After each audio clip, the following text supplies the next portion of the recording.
Hello and welcome to the Doof Book Club, our monthly live stream discussion of a book chosen by you, our listeners. My name is Matt Freeman, and no, that's not a mirror. That guy right down there is just some random person who happens to look exactly like me. Hi, random person. I'm Scott Daly, and I don't actually look that much like you. The likeness is uncanny. I think we're actually just getting worse at intro jokes at this point. Oh, geez, don't stab me about it. Okay, I hate you. Hello, everyone, and welcome. I hope you're all having a wonderful Friday evening. I certainly am. If you're in chat watching along with us right now, please say hello, say what's up, watch as Matt spookily floats around.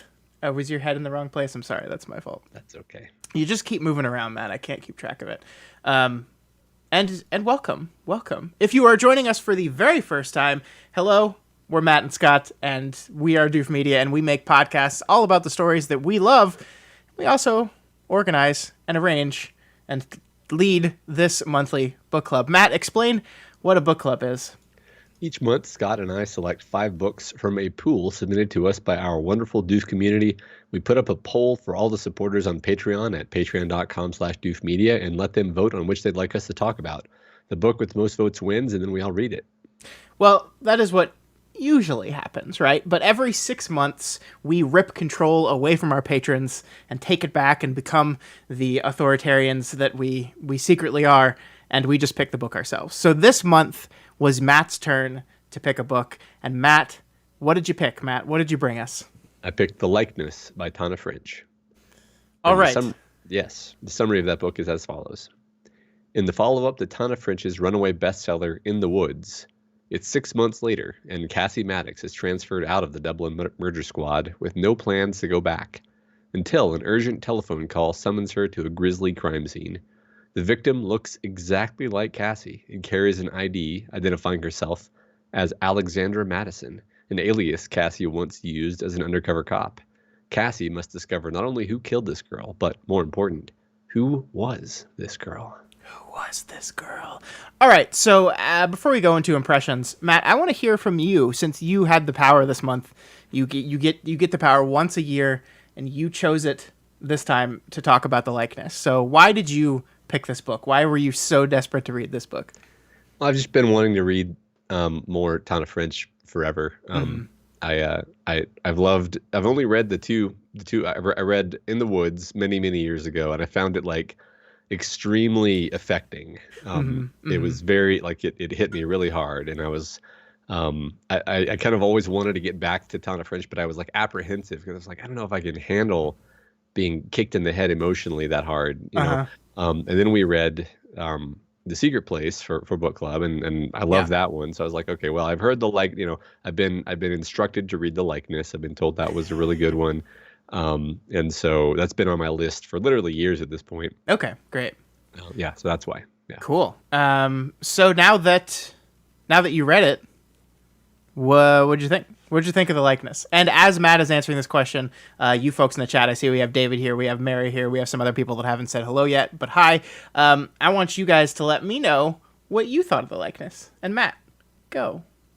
I liked it. I liked it a similar amount to the other books that I've read. I think I probably, if I had to rank them, I think I liked it more than In the Woods, and then I think I liked The Secret Place a little bit better than this one. But they're all really up there. The strength of Tana French and the strength that she shows again in this book is kind of the feeling, the prose that really sucks you into the psychology of the character and the like powerful emotionality of the psychological storytelling of the drama, the inner drama of these characters. Yeah. And then of course there's always very complicated psychological dynamics between the characters going on, in all of these books. And this one may be the strongest in that dimension, where you've got this house with these people in it, and there's just these extremely elaborate head games going on. So that was maybe my favorite thing about this book. But yeah, I mean, it really worked for me. I loved it. What do you think, Scott? Yeah. So, we read a lot of books that are by authors that have written multiple books. And I think when it's a book we like, one thing we normally say after we finish it is, I really want to read more of these books by this author. And I would say that it's rare that we actually follow through on that because we're busy with so many things.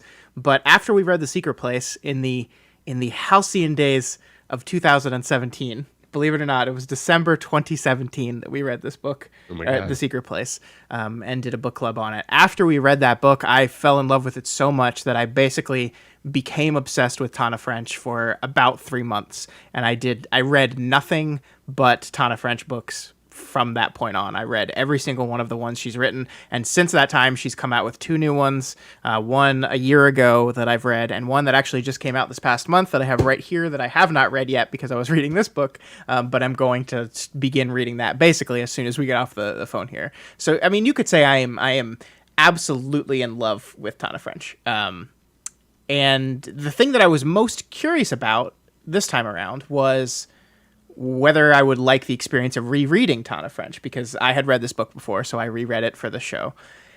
And I gotta say, man, it holds up. It holds up in a bunch of different ways. I mean, like the book, the prose is just a joy to read. It's just continually like knocks me off my feet. Just how well written this book is, and like you said, the complicated character dynamics that are going on here. There's so much things going on. One of the things that I really appreciated reading this book on a second time is you kind of see there's a lot of mysteries layered in the mystery of this one, and you kind of see the ways in which she's playing with those and kind of setting them up in a way that is not cheating. I mean, there's like the stuff, the relationship between Raph and Justin that we didn't really understand. The relationship between Abby and Daniel that we really didn't understand until the very end of the book. We really didn't have a full picture of what was going on there. Like that, you can see all that stuff set up and executed on really, really wonderfully throughout the book as you read it on a second reread. So I think that, to me, that's if it's a mystery novel that works on a reread, I think that is a pretty profound statement. So I was so happy that I enjoyed reading this book again just as much as I did the first time. Yeah, that's interesting. That's not something I would have thought of, whether or not a mystery novel would hold up under a reread. But yeah, because then that gives you the opportunity to notice things in advance and see the intricate way in which she set it up. Yeah, so yeah, that's fun. Yeah, David in chat is saying that he liked it. Definitely less devastating than In the Woods. That's true. I don't know if there's a ending of a book that is more devastating than In the Woods. That was definitely a rough book. I understand why that traumatized you for so long, Matt. Yeah, that's very rough. And I I think there might be some people who are listening to this podcast or watching along or participating in this book club that have not read In the Woods, that just read The Secret Place along with us and then came to this one. I really don't think, especially on a reread, I don't think reading that book was required. I think the book fills in as much of Operation Vestal as you need to understand what's going on here. So I do also like how these books stand on their own pretty well. Yeah, I think that's true as well. I mean, if anything, this book is giving you an angle on that you didn't have from that book. Yeah. So yeah. Yeah, you could easily read this one without it. I mean, that said, obviously, like you do, I mean, I do feel like this, what's the word? Compliments. In the Woods. Like I mean, like obviously I shouldn't have waited, 10 years or whatever it was. Sure. No, it was probably, honestly, it's probably more than that, right? Closer to 12 or 13 years. Yeah. Gosh.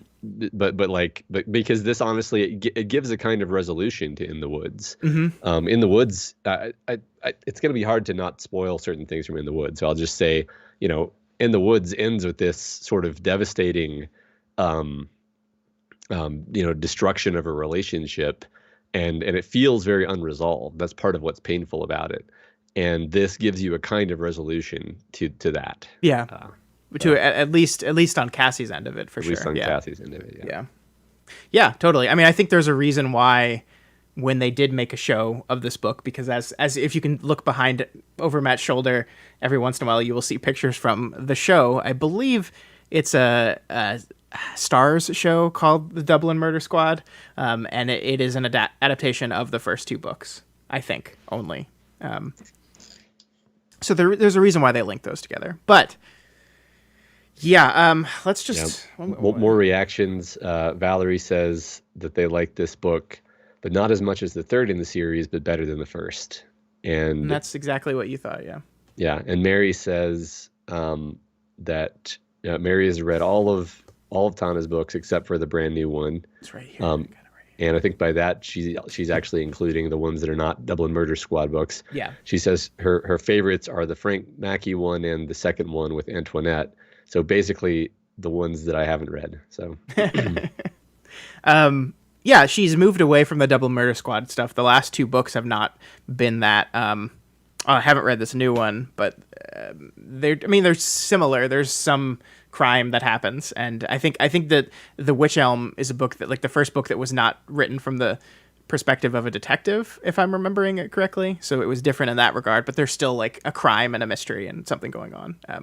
But she's kind of, I think she wanted out of that Dublin Murder Squad like format, but I hope she goes back to it because I really, really like it. yeah, are there any detectives whose stories are missing at this point? I don't think so. I'm just wondering if she feels like she's done because she's kind of gone through all of the detectives. You know? I'm trying to remember the second one that had Antoinette in it, which was, I think, the last one, who was the second character in The Secret Place. And she's phenomenal. I love her. And her book was just so good. But I'm trying to remember if she had another character in hers that was a new one that that she could have used her format on and then told a story about that character. I don't think so. What about the guy who is Cassie's boyfriend in this novel? Sam? I don't think he's gotten one yet. Yeah, so maybe Sam needs a novel. Although, there we go. I'm not sure. I'm not sure. Maybe he has one. I honestly don't remember. I read these books so quickly. I don't. So Faithful Place is Frank Mackey from this one. In Broken Harbor, there's a detective named Kennedy who is introduced in Faithful Place, I believe. And then Secret Place is Stephen Moran, who's new, right? Yeah. He's like maybe mentioned in one of the other ones. And then Trespasser is Conway, Antoinette. So yeah, no Sam novel. Right. We need a Sam novel. All right, get on it, Tana. Get on it.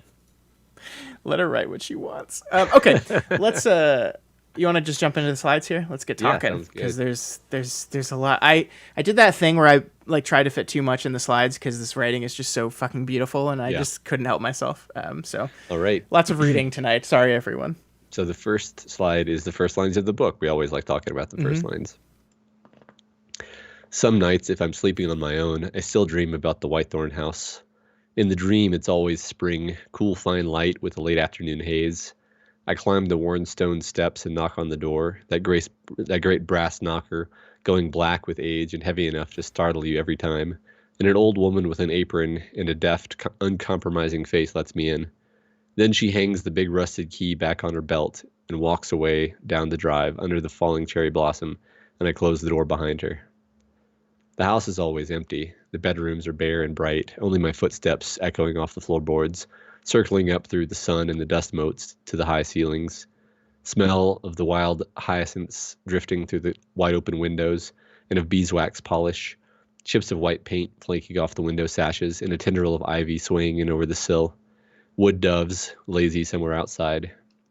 In the sitting room, the piano is open, wood glowing chestnut and almost too bright to look at in the bars of the sun. The breeze stirring the yellowed sheet music like a finger. The table is laid ready for us, 5 settings, the bone china plates and the long-stemmed wine glasses, fresh-cut honeysuckle trailing from a crystal bowl, and the silverware has gone dim with tarnish, and the heavy damask napkins are frilled with dust. Daniel's cigarette case lies by his place at the head of the table, open and empty except for a burnt-down match. Somewhere in the house, faint as a fingernail flick at the edge of my hearing, there are sounds, a scuffle, whispers. It almost stops my heart. The others aren't gone. I got it all wrong somehow. They're only hiding. They're still here, forever and ever. I followed the tiny noises through the house room by room, stopping at every step to listen, but I'm never quick enough. They slide away like mirages, always just beyond the door or up the stairs. The tip of a giggle, instantly muffled, a creak of wood.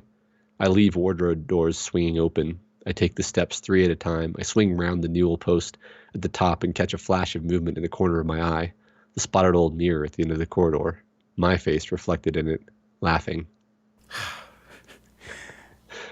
Like, Yeah. here's something I'm going to say about 7,000 times tonight. Uh-huh. Holy shit, I love this writing. I Yeah. just like, it is tailor made for me. Like, I just love it. And there's actually a lot going on here. This is technically the prologue, and you know how I feel about prologues. Uh-huh. I guess my exception to prologues is when they are 5 paragraphs long. And it's just filled with beautiful imagery, and then we just move on to the story. I guess that's my big exception. So, Brandon Sanderson, do this. Well, this doesn't feel like that much of a prologue, really, because No. it could just be the beginning, right? Because the whole story is, there's the affectation, the conceit, or whatever that this is a story being told to us, by Cassie, and she frequently references stuff that's going to happen later in the story. She, that there's points when she's like, I wouldn't know until Internal Affairs was talking to me, and it's like, what, Internal Affairs? What the hell? So beginning with the end in mind makes perfect sense for this book. Of course, you don't really. I didn't really understand what I was reading, honestly, when I was reading this, but it's still like a beautiful kind of word painting. Sure. I mean, you're right that structurally, like, the important part of this prologue is to kind of set the conceit of the novel, set like how it's going to work, that this is a person telling a story to us, remembering the time we are about to read. And so the prologue starts out with, like, in the future, her thinking back towards the time in this house. And it is interesting that, like, we start with the house. The first thing she starts with is the house. This place, the powerful place, Whitethorn House, that we haven't even gone to yet and gotten to yet and understood yet. But we start there. We move to the house first and then the people in it. And it's ironic because at the end of the book, the house is burned down. The people are still, well, some of the people are still there, but just all separated and on their own, in different places. But she keeps returning to the house because it's not just the people, it's this place. In the Secret Place, there was a lot of talk about, like, the power of this friendship amongst young girls, and this is just like this powerful, like, time and place in these 5 people's lives that she dipped into briefly and just really affected her.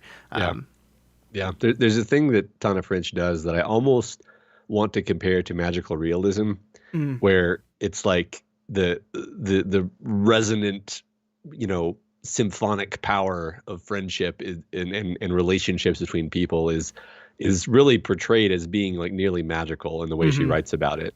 I mean, I think The Secret Place is a book that has, like, textual supernatural stuff happening in it. While this is not textual, like, there are multiple beats throughout the story where Cassie feels the presence of Lexi.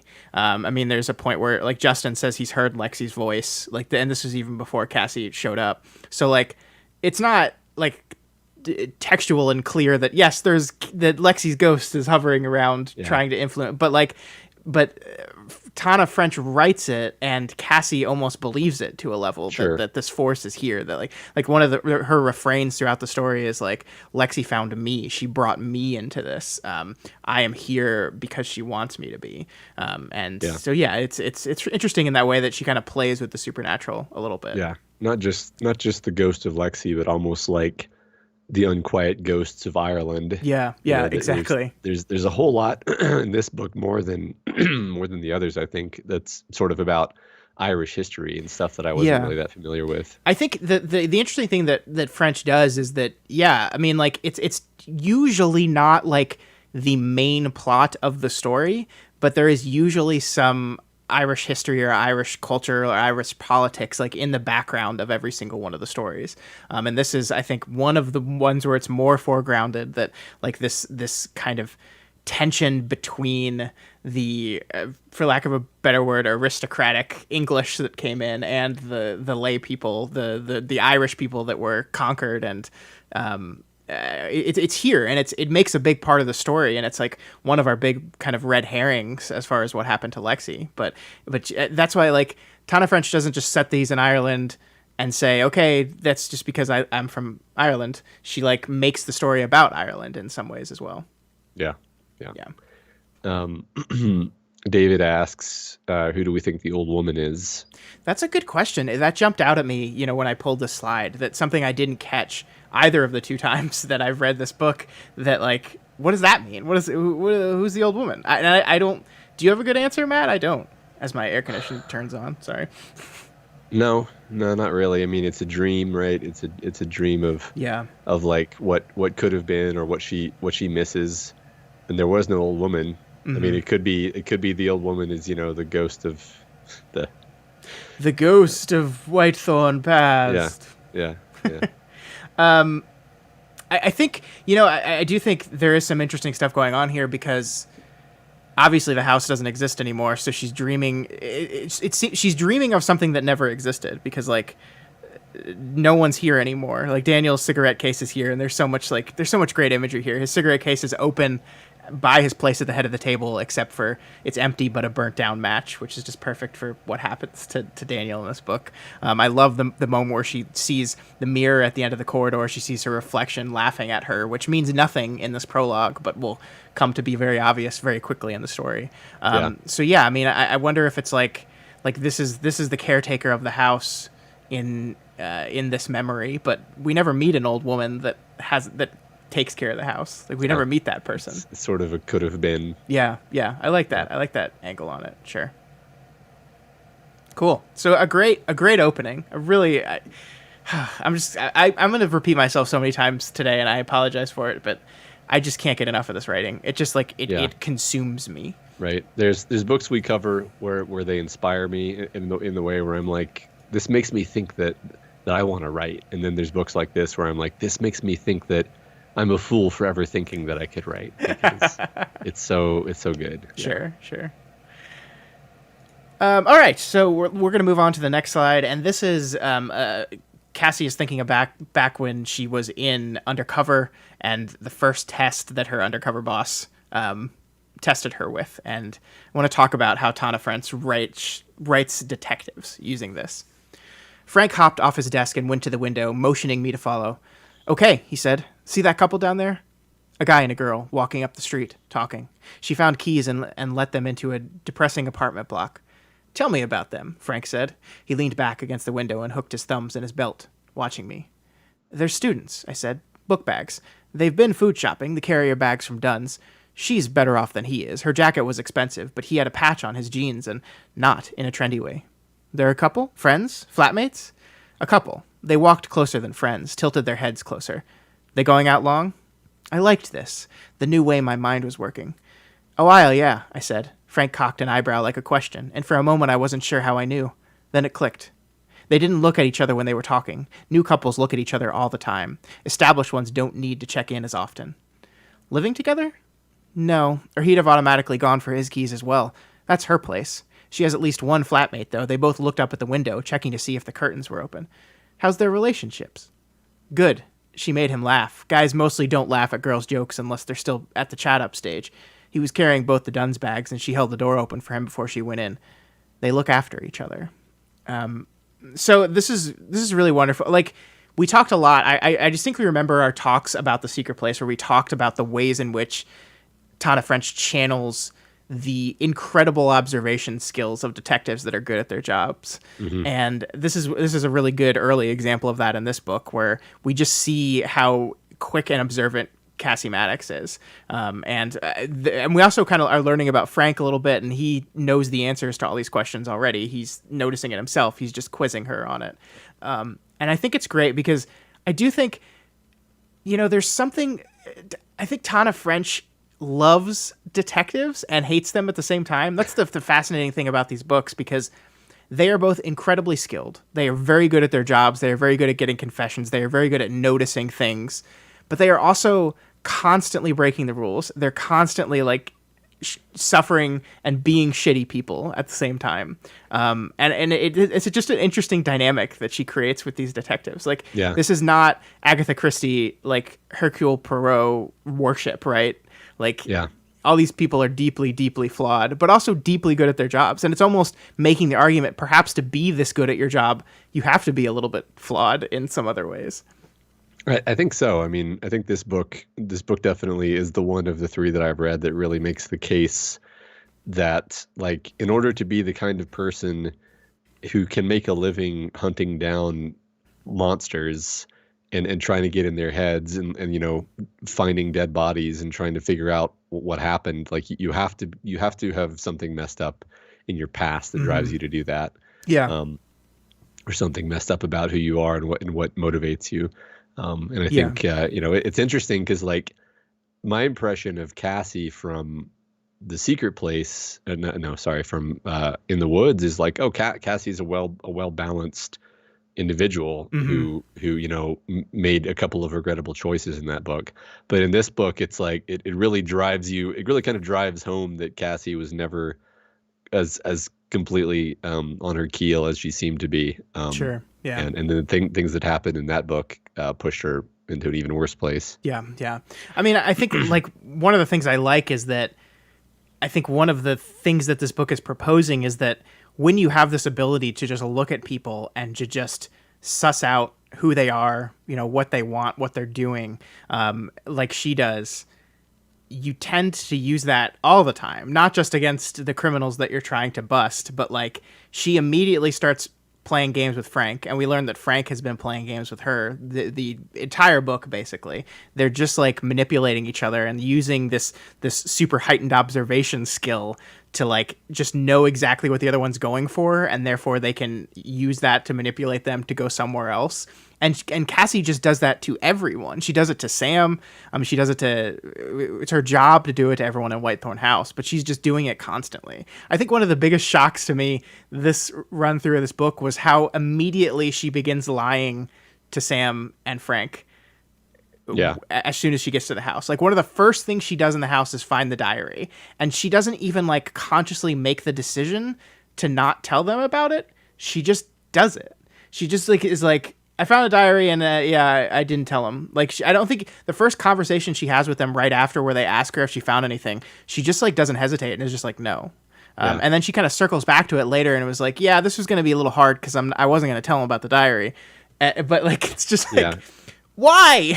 Yeah, that's one of the first things I think I texted you when I was reading is like, Tana French always making me want to yell at the characters because even then it's like her explanation for why is absolutely just bullshit. Yeah. You're like, that's not why that's not why. Like it's because you want to live in this fantasy as long as you can. And know, like that immediately. Like you understand her pretty quickly. You're like, she just wants to live in this fantasy world as long as she can, and she's going to extend it as long as she can. Yeah. And she's going to make up an excuse like, oh, I need to be able to make the case something. Yeah. Like, what? It's really fascinating watching her lying to herself about that crumble as the book goes, where eventually she just admits it that like, I'm not, I just want to stay. Yeah. Yeah. So one more thing about this slide before we move on from it is like, French could have chosen any human interaction as her basis for this conversation, right? Mm-hmm. But she chooses a couple walking down the street, a couple that appears to have a good relationship. Yeah. And this, I think, really kind of sticks out because so much of what's happening in this story is Cassie really still on some levels still hurting from what happened in the previous book and then also struggling with the idea of this relationship with Sam. And so that's just a big part of the story. And so it makes sense that, she looks, there might even be a degree of seeing what she wants to see here. Yeah, definitely. I mean, God, there's so much going on in this book, and I might be jumping ahead a little bit here, but that reminds me of the reveal at the end of the story that in the trauma of murdering Lexi, all four of our Whitethorn characters crossed relationship lines with each other, right? Abby hooked up with Daniel, and Justin, who has been in love with Rafe like the entire time they've known each other, like something happened between them as well. Yeah.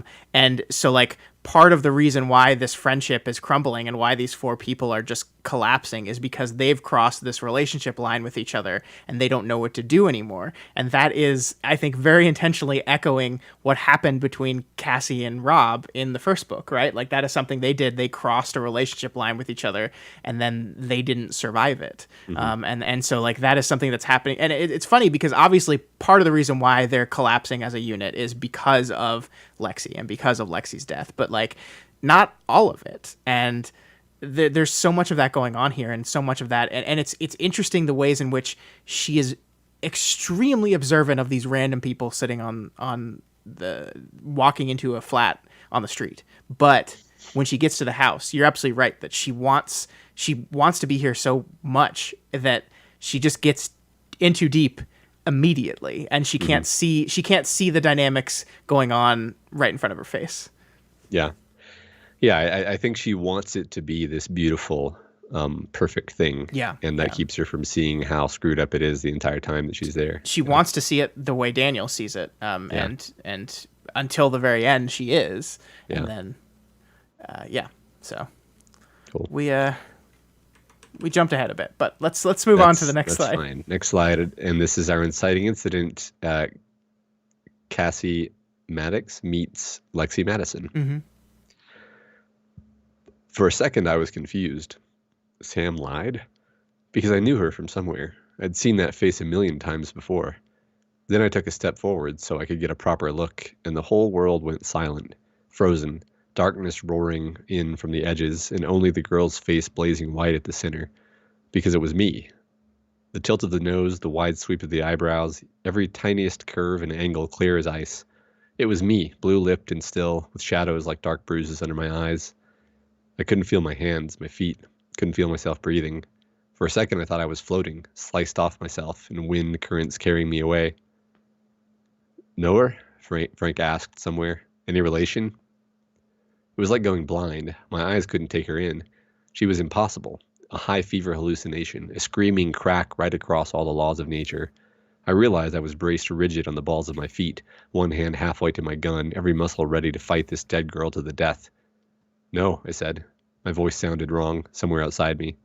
Never seen her. You adopted? Sam whipped his head around, startled, but the bluntness was good. It helped like a pinch. No, I said. For an awful rocking instant, I actually wondered. But I've seen photos. My mother tired and smiling in a hospital bed. Brand new me at her breast. No. Which side do you look like? What? It took me a second.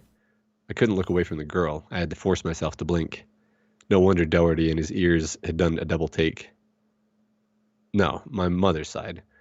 It's not that my father was running around and this is... No. Frank shrugged. Worth a shot. They say everyone's got a double somewhere, Sam said quietly beside me. He was too close. It took me a second to realize that he was ready to catch me, just in case. Oh, man. So, I mean, there's a lot of remarkable stuff going on here. I mean, speaking of the supernatural nature of this story, that, like, on the edges, just the fact that there is someone that looks exactly like her out there. And I mean, like, there are people that look similar, but she is like she is so close to the point where she can enter a house of 4 people that hang out with her every day and they can't tell, right? So it's not like it's inherently supernatural or otherworldly, but it is weird. It is. Well, yeah, it's super weird. And I mean, that's one kind of fun thing that the book does is it just absolutely I feel like once French had this idea, she just runs with it all the way because they don't just kind of look similar. Like they're identical in like every way. Like like they're almost, you almost can't find the differences between them, right? And then not only are they physically identical, but their life stories have all these weird, rhymes, right?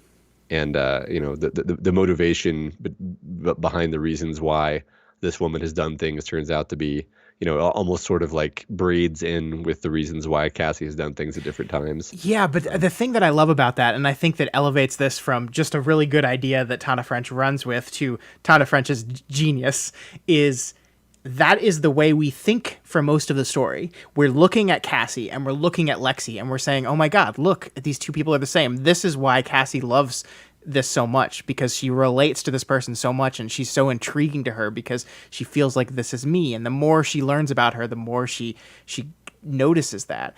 But by the end of the book, I think we kind of realize that no, they're actually very different people.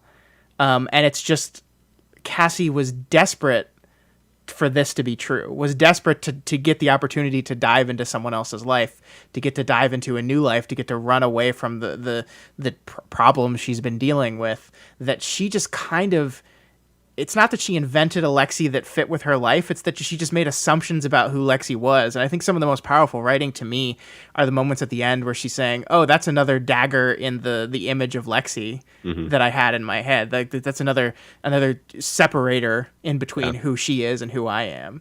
Yeah. Once she's got some perspective on it, she realizes how different of people they are. And on the way there, there are these kind of great moments where she'll get like angry at people who kind of insinuate that maybe Lexi isn't quite the way you're imagining her to be. Maybe this was all a play for her too. You're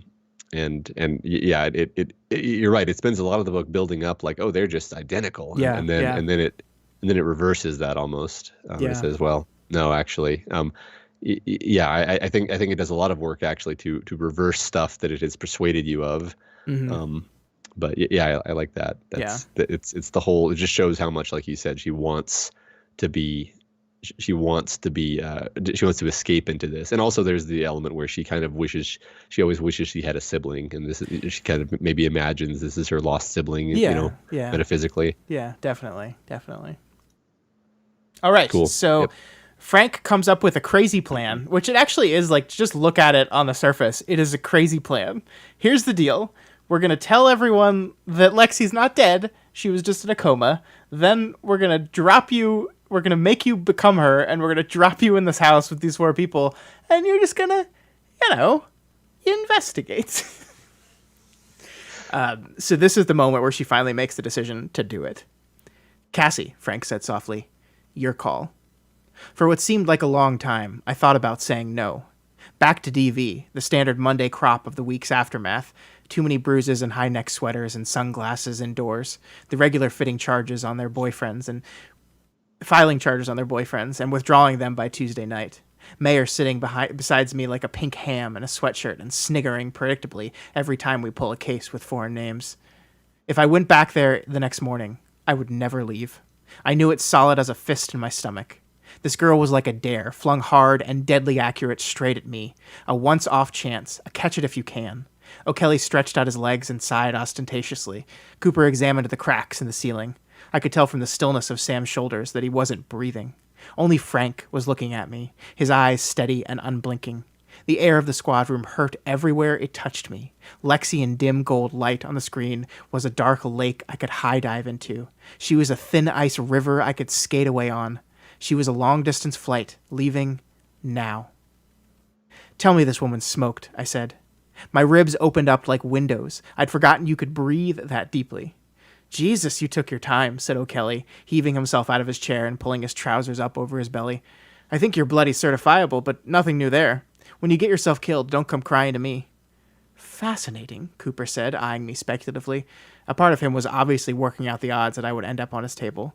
"Do keep me posted." Sam ran a hand over his mouth, hard, and I saw his neck sag.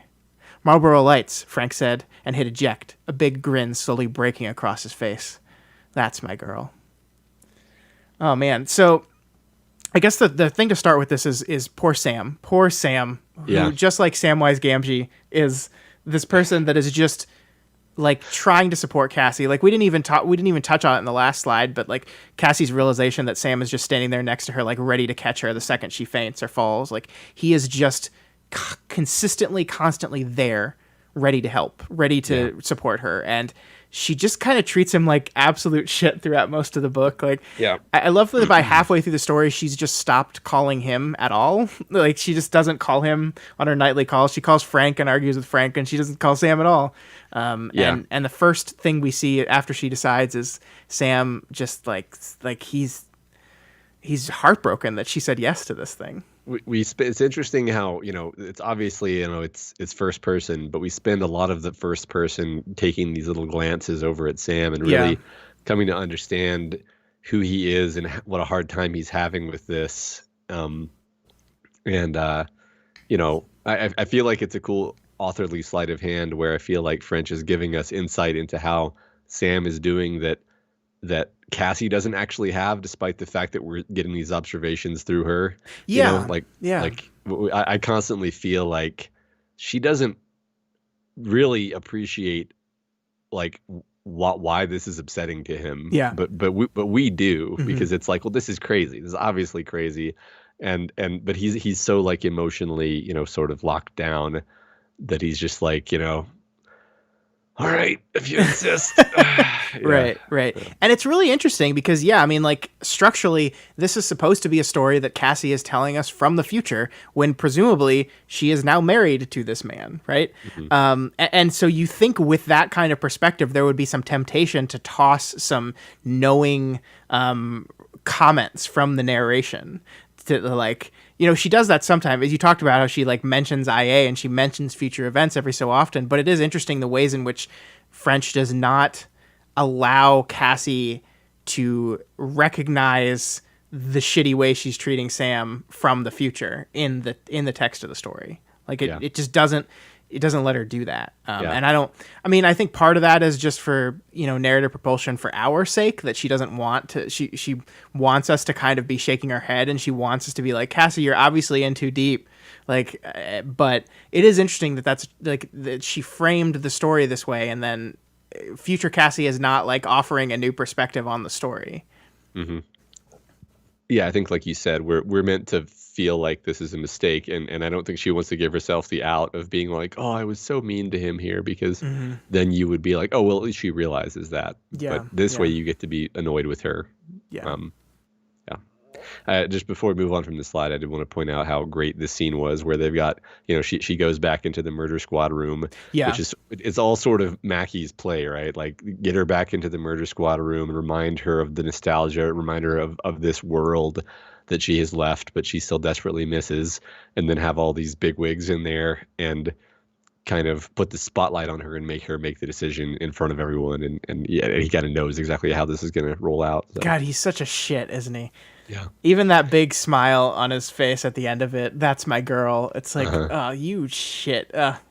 I both hate him and I love him because he's in the next book. He's the main character, and he's, as I don't think it will surprise you to learn that he's just as complicated and complex as anyone else here. He's in The Secret Place, right?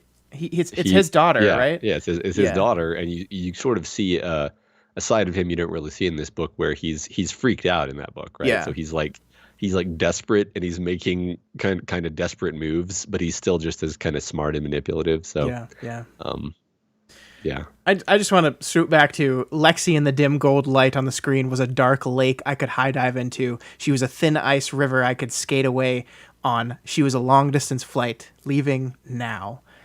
God, that's a good sentence. Look at that sentence. Yeah. I love it. Me too. It's gorgeous. It's all gorgeous. All right. Shall we move on? Yep.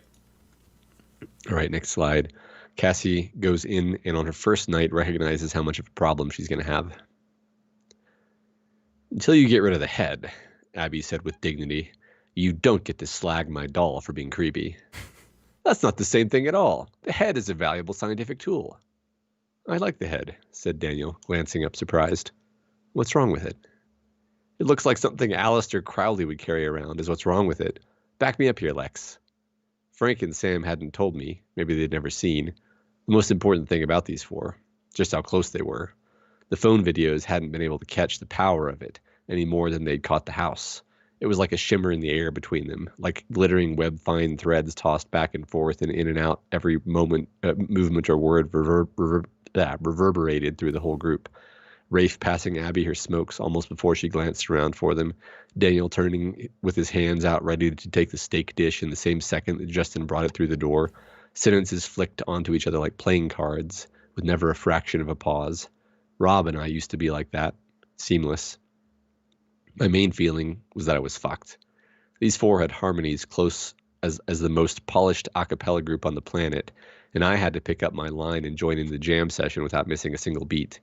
I had little leeway for weakness and medication and general trauma. Right now they were just happy I was home and talking. What I actually said was beside the point. But that would only carry me so far. And nobody had told me anything about a head. No matter how upbeat Frank had been, I was pretty positive that the incident room had a sweepstakes going behind Sam's back, not necessarily behind Frank's, and how long it would be before I went down in a spectacular fireball, and most of the spread was clustered under 3 days. I didn't blame them. I should have gone in on the action, a tenor for 24 hours. The thing that I love about this is she's totally right that they are so close and so seamless, but they are also completely breaking at the seams, and she just hasn't been able to see that. She hasn't been able to see the cracks yet. And she obviously succeeds, right? She inserts herself in this immediately and perfectly. Yeah.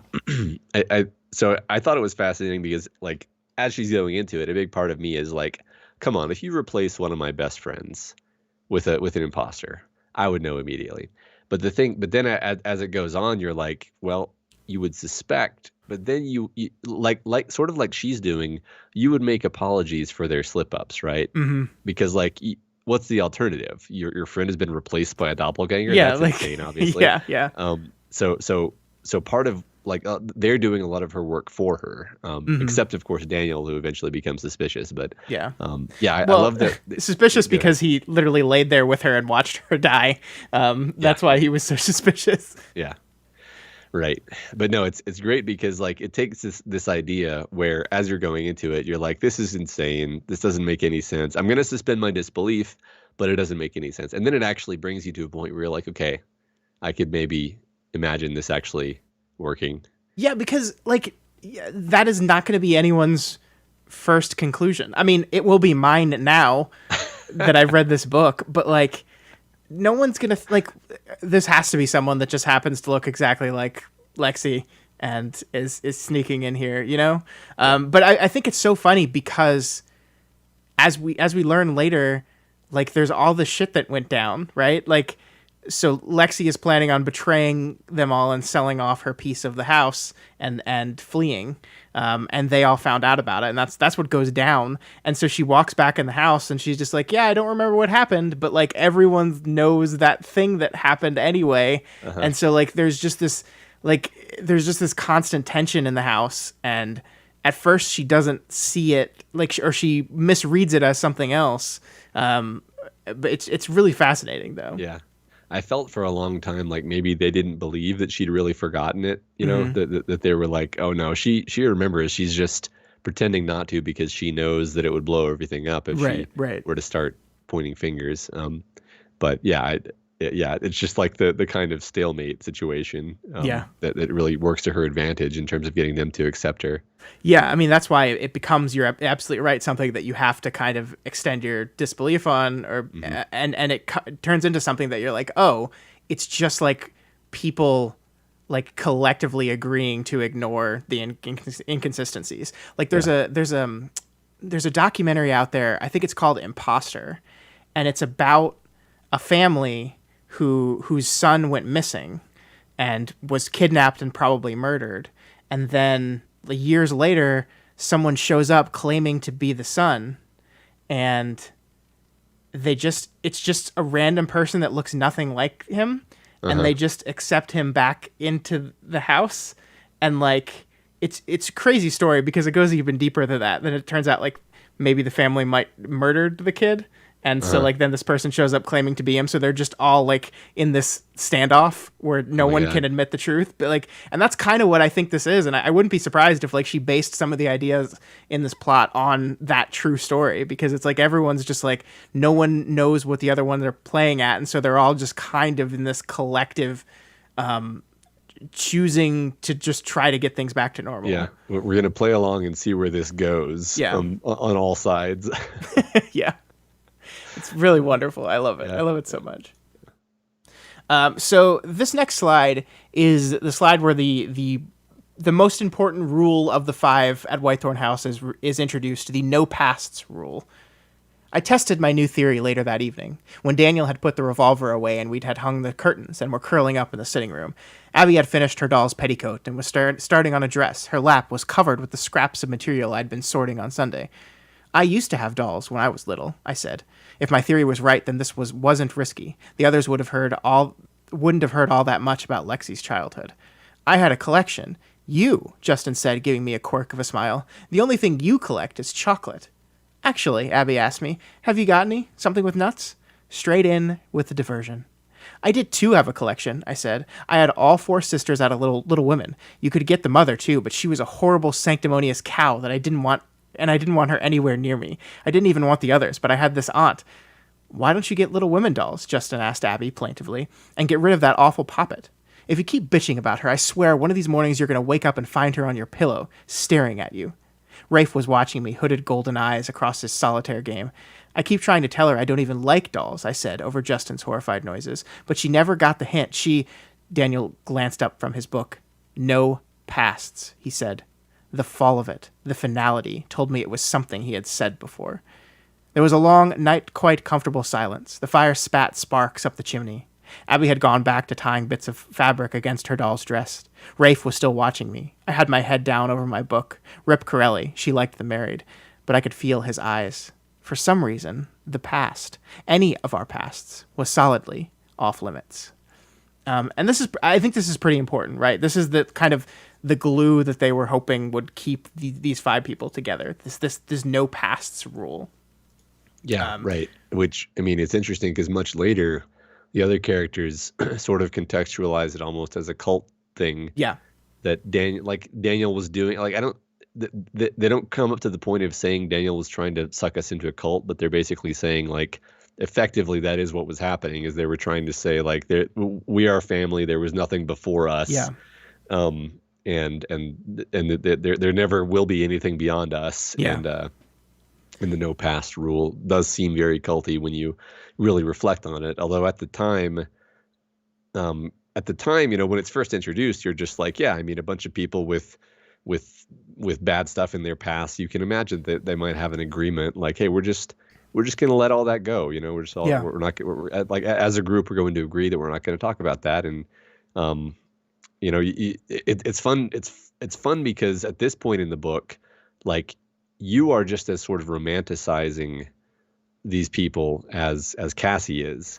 And so you make apologies for it, right? Like, because I just said, oh, it sounds cultish, but like when you're at this point in the book, you're not thinking that. You're thinking like, oh, that's kind of romantic, right? I do think that's something Tana French does very well, is you really fall in love with these people, and you fall in love with the idea of this lifestyle. I mean, there is something just me, the person who loves to study literature, like, just imagining this life where you're just living with your best friends and you're all just kind of in sync with each other and perfectly comfortable around each other, and your schedule is around each other, and every day you go into university and you study together and work on your thesis, and then come home together and spend nights like in this bond that's greater than friendship and family, and almost even greater than family. There is something romantic and beautiful about it. And I think the thing I love about this book is that it's an illusion, and it's something that was never going to last. And yet Daniel and the rest of them, but Daniel at the lead, is like desperately trying to hold on to this ideal that it was unachievable to begin with. But there is a point where I certainly fell in love with it too. And yeah, I mean, I think there is a difference between like just generally saying a rule is like, hey, we're going to like try not to talk about our past too much, and being like, anytime someone brings up anything, one person is just like, no pasts, like, it's just like that's where it moves on to culty, when it's just like that the conversation must halt. We must stop this now. We warned you. We tried to change the topic, but now you've crossed the line, and now we're going to have a fight about it. That's when it gets like, not just like a soft, like, structural thing that they have, but like a hard, fast rule that we're going to penalize you for breaking. Yeah. I think the thing that Tana French is tapping into here is like this sort of insane intensity that comes with like roommate situations. Sure. Because that's what this is. It's a bunch of unrelated people living together and going to college. They're roommates, right? Yeah. And, there's plus, for me, I was kind of thinking a lot about like the extra kind of ridiculous intensity that comes along with graduate school. But you don't even have to go to graduate school. Just say like a bunch of adults living together. You get, I think everyone who's had roommates can kind of relate to this. Like the simpatico of the friendship, and the flicking playing cards down on top of each other feeling of what it's like to talk to really, really close friends who you live with, and you talk all the time, right? It's really playing into that. But also there's always the like the drama of a roommate situation, right? Sure, So sure. so it's this really fun thing to sort of tap for fictional drama. Yeah. People can drive people crazy, and Yes. the longer you spend time with people, the more their eccentricities can annoy you and delight you, but also Yeah. annoy you. And Right. that's what I mean about this. Like these, and I'll call them children. They're in their 20s, but like these children have this grand romantic idea about this is going to be their life. They're going to spend the rest of their life doing this, and it's just like, no, you're not. like, Yeah. like you're gonna change. You're gonna want new things. You're gonna want different things. Like, you're gonna start bugging each other. Marriage is hard enough. Like basically a non-sexual relationship with four people that you hang out with constantly. Whew. Yeah. Right. I mean, you come to love those people, Yeah. and they also drive you crazy. Yeah. Right? Yeah. I mean, even your Absolutely. kids like leave after 18 years, right? Yeah. Yeah. Yeah, there's a limit. The last thing on this slide I wanted to pull out is the red herring thing that is I think just a staple of all murder mysteries is that we have Rafe watching her with hooded golden eyes, and it's the sort of thing where you're like, oh, why is Rafe suspicious? What is Rafe noticing? Rafe looks suspicious here. Yeah. But this is just Rafe noticing something off, right? It's not. Yeah. Yeah. So. Well, it's like Rafe later in the book pulls the same thing where he's pushing against the no past rule just to annoy people and just to like Rafe seems to be aware of the conflict and yeah, I mean everyone is watching her so closely because they're not sure whether she remembers things or not yet, and they don't know what's going to happen when the time where she says, "Hey, wait a minute. Yeah. Didn't Justin stab me?" Right. and they're gonna have to deal with that. So yeah, right. They're like, I can't imagine. I love this book. It's just wonderful. Yeah. All right, so this one's yours. Sorry. Yeah, next one. Yeah, sorry. So Cassie learns a bit about May Ruth, yeah. I was starting to wonder if I'd been underestimating, not the killer, but the victim. I didn't want to think this. I'd been flinching off it, but I knew. There had been something wrong with Lexi, way deep down. The flint of her, the way she had left Chad behind without a word, and laughed while she got ready to leave Whitethorn House, like an animal biting off its own trapped paw with one snap and no whimper. That could have been just desperation. I understood that, all the way.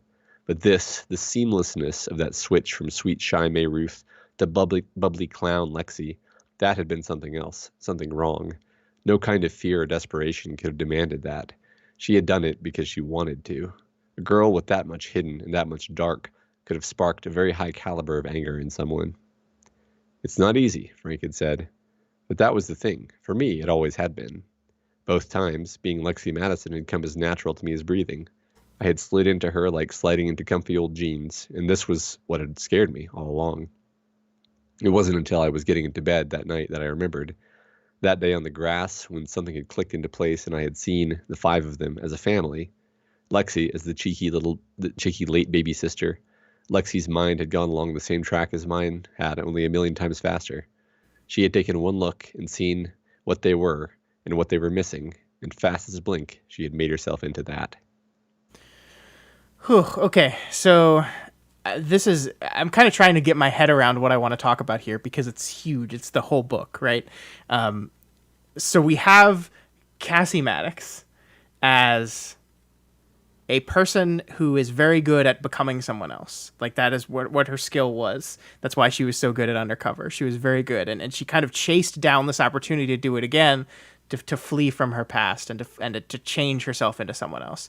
And she's playing this girl, Lexi Madison, May Ruth, name after name after name, who has just spent her whole life doing this. Spent her whole life not only jumping into a new name, into new genes, but changing her base personality. Not to fit in. Like the original Lexi didn't do this because she's trying to trick these people into thinking she's someone she's not. She did this because she recognized that that's what they needed, and she became that. And somewhere along the way, whoever Lexi Madison was at the beginning is just gone. That's the interesting thing about this book is we never really get to learn that much about her. I mean, we get this little bit at the end where her father tells her what she was like up until this one event that changed the course of her life when she was 9, I think. And from that point off, she casts off her identity and just grabs onto one after another. And I think the thing that I love about the house, this book rather, is she teaches Cassie that doing that is just destructive. It destroys you. And so like when you think about the question that this book asks again, it's like, Lexi, why did you come to me? Why did you find me? Why am I in this house? And Cassie asks herself that again and again and again. And one of the things, like if you want to get supernatural with it, is Lexi is telling you, don't do this. Don't do what I did. Don't live your life the way I did. And I just love that. Yeah, you could say that the reason why she sought her out is so that at least one of them could survive.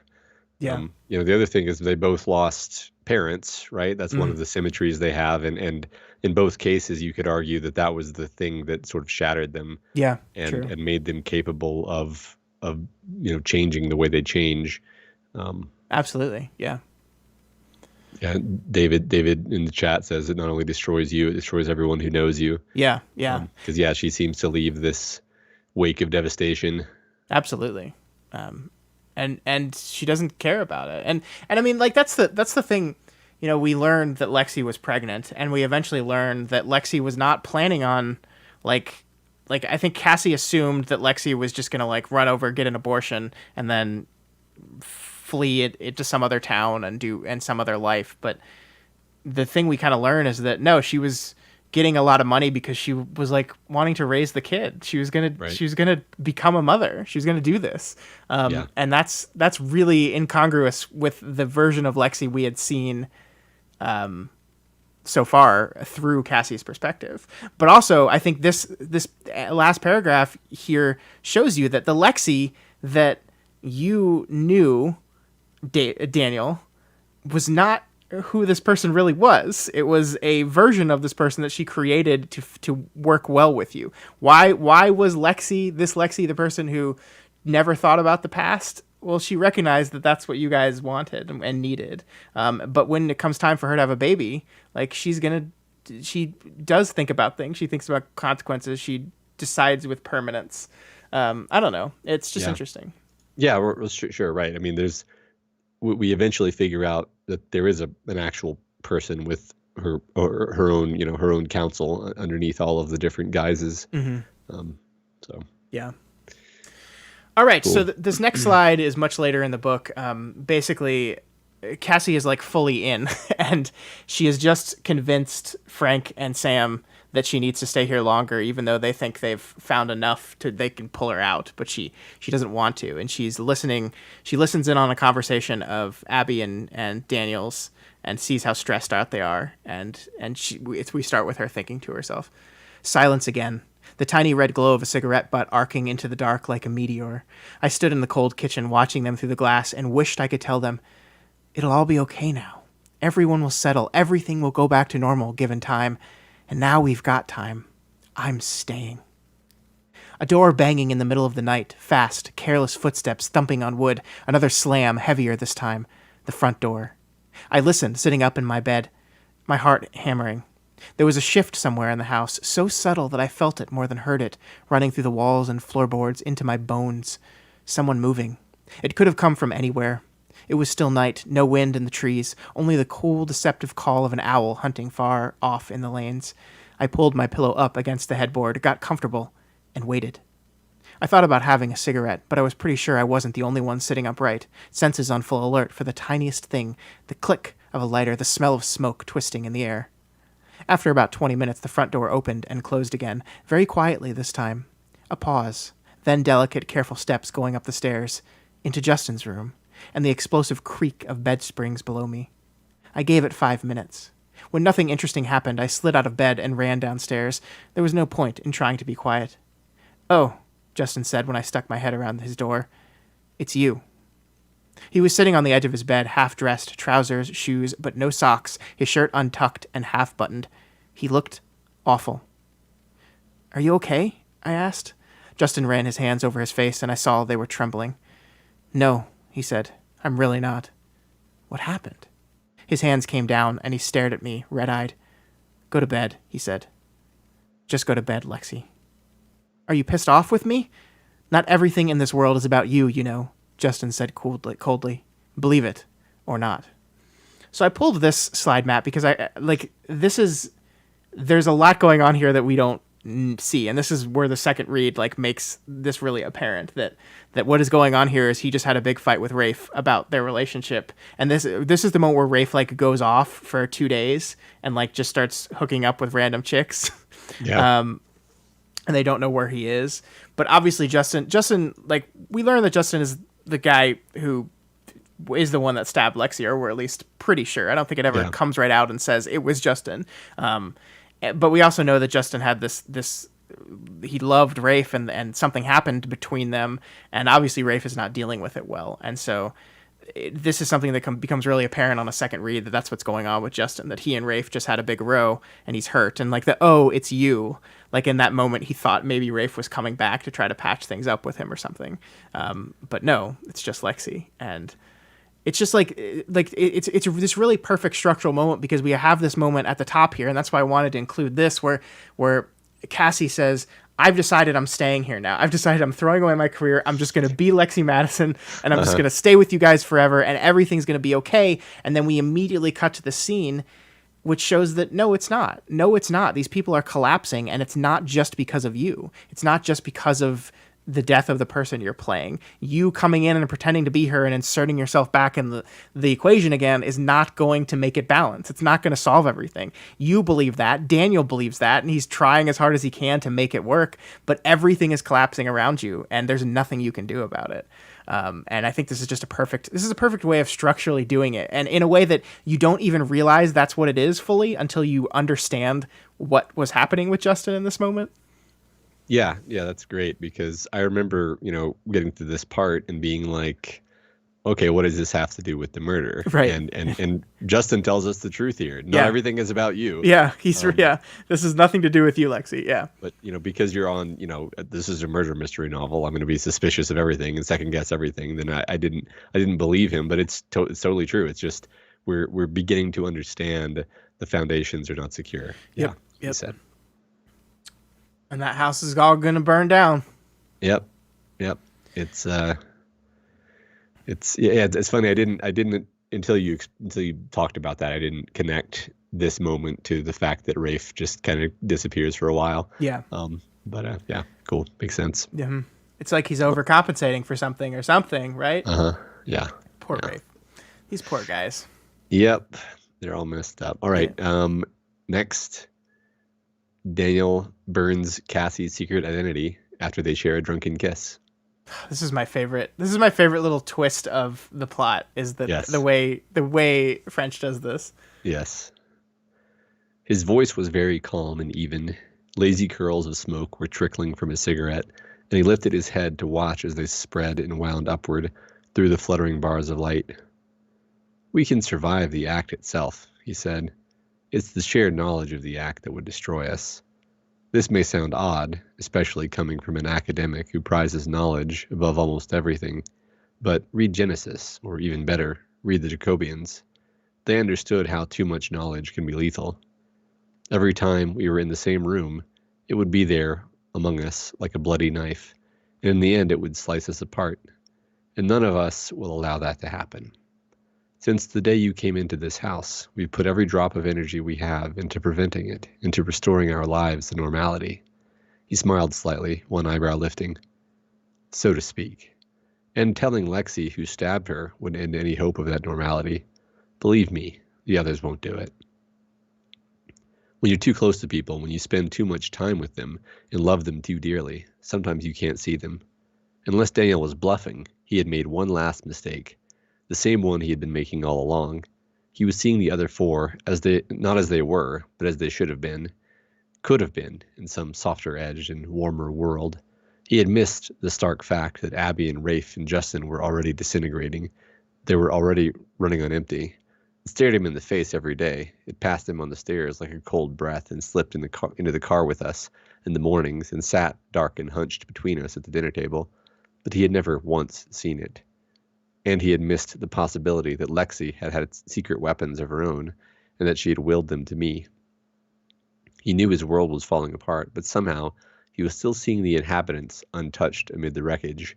5 faces against drifting snow on a day in December, cool and luminous and pristine, timeless. It was the first time in all those weeks that I remembered he was much younger than me. Maybe not, I said, but I've got to try.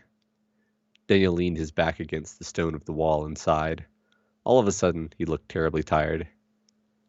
Yes, he said. Yes, I suppose you do.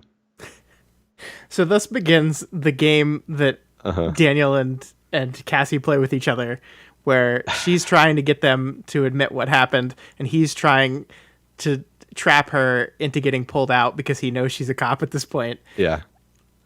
Trying to trap her into getting pulled out, but never just saying she's an imposter. Yeah, because he's desperately trying to keep the group together too, and he knows that would kill everything also. Like it's wonderfully constructed because like it's one of those things where I believe that Tana French was like, wouldn't it be awesome if one of the members of the house found out, but they had to keep going for a while?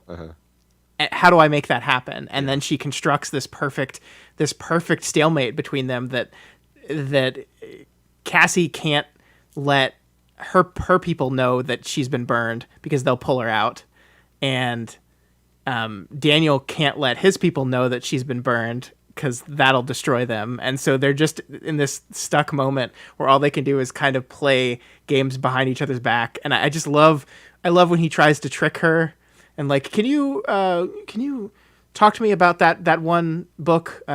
You gave an essay, or you gave a speech on it, a lecture on it a few months ago, and I need some help. And it's just like, it's so clever. And then when he tries to just walk into her bedroom late at night and just call her a detective because he knows the microphone is there. Like, it's just this really fun element that I was just not expecting in this book when I first read it. Right. I mean, when we got to that point, I was almost like incredulous that we were going there. I was like, no, this is not going to work. Like, this is just not going to work storytelling wise. Right. And then, but like, then you realize like, oh, she set everything up so that this will work actually. Yeah. Yeah. I mean, a lot of it relies on Cassie kind of having gone off the deep end, right, and being like, no, God damn it, this is gonna work.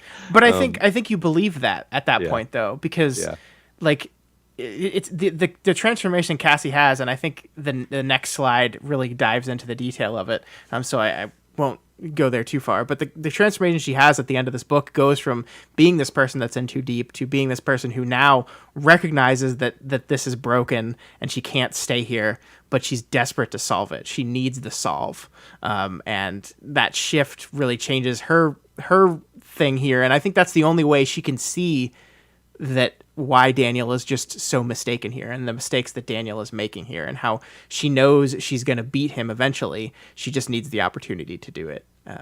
I love that line. It was the first time in all those weeks I remembered he was much younger than me. Yeah. Love it. Daniel is such a great character. I know. It's, I mean, I think that they're all great. But he, I think that the voice, the kind of the voice that the voice actor chose to do for Daniel worked really well for me. Oh, cool. Cool. So yeah, cool. Speaking of that next slide that I was just prefacing there, this occurs right after basically Frank tries to pull her out and accuses her of exactly what has happened, in which she is in too deep. She's gotten too attached into it, and she needs to get away from it. And she says, no. And then she hangs up the phone and says this: the irony of it. He was millimeters from right. Even 24 hours earlier, I hadn't been working this case. I've been letting it work me, free-falling into it, full fathom 5 and swimming deeper. There were 1,000 tiny phrases and glances and objects that have been scattered throughout this case like breadcrumbs, going overlooked and unconnected because I had wanted, or thought I wanted, to be Lexi Madison so much more than I wanted to solve her murder. What Frank didn't know, and what I couldn't tell him, was that Ned, of all people, without ever having a clue he was doing it, had pulled me back. I wanted to close this case, and I was ready. And this isn't something I say lightly, to do whatever it took. Probably you could say I came back fighting because I had been suckered, almost fatally, and this was my last chance to make up for that. Or because the only way I would ever get my career back, it's my job, I had said to Daniel before I knew the words were going to come out, was to get a solve here. Or because our lost Operation Vestal had poisoned the air around me, and I needed an antidote. Maybe a little of all three. But this was the one I couldn't get away from. No matter what this woman had been or done, we had been built into each other since we were born. We had led each other to this life, this place. I knew things about her that no one else knew in all the world. I couldn't leave her now. There was no one else to look through her eyes and read her mind, trace the silvery lines of runes she had left trailing behind her, tell the only story she had ever finished. All I knew was that I needed the end of that story, that I needed to be the one who brought it home, and that I was frightened. I don't scare easily, but just like Daniel, I've always known there's a price to pay. What Daniel didn't know, or didn't mention, is what I said right at the beginning. The price is a wildfire shape-changing thing, and you're not always the one who chooses. You're not always allowed to know in advance what it's going to be. That is just, once again, Matt, the writing here is just, these 3 paragraphs are just like, I just want to spend an hour picking apart all the word choice here because it's so wonderful. Yeah, I mean, it's really poetry, right? It really is. It's so great. I mean, it's almost like in order to say what she's saying here in normal human words would take pages. Yeah. But through this kind of poetic way of speaking about it and referencing other ideas that she's set up, it's actually very efficient. Like that's what's funny is it just strikes you as being beautiful, but not only is it beautiful, but it's also very efficient and intelligent to do it this way. Sure. Yeah, and I mean, like, I don't think people don't think the way Tana French characters think, right? Like people just don't think like this. They just don't talk like this in their head. But I do think that she puts in so much work to make her detective characters aware and observant that you can kind of believe once they like catch on to something about themselves that they could speak that poetically and that observant and that self-aware about it. So like you just buy it. You don't mind. Like it's yes, nobody like talks like this, but you don't care. Yeah. Well, I think it's more like the way I think about, the conceit of how we write about human cognition, because human cognition is this mess, actually. It's a complete mess. Yeah. But like every book we read in book club, it has this thing where we pretend that people think in like a sequential fashion, one thought chaining into the next in words. Yeah. None of that is true. Sometimes you think in words. More correctly, you can think in words. That doesn't mean you do think in words. Sure. But what it's doing is it's sort of a paintbrush where you're stylistically saying this is basically what's going on in her head. And so you're right that people don't think in these beautiful sentences, but I think that they do think in these beautiful thoughts.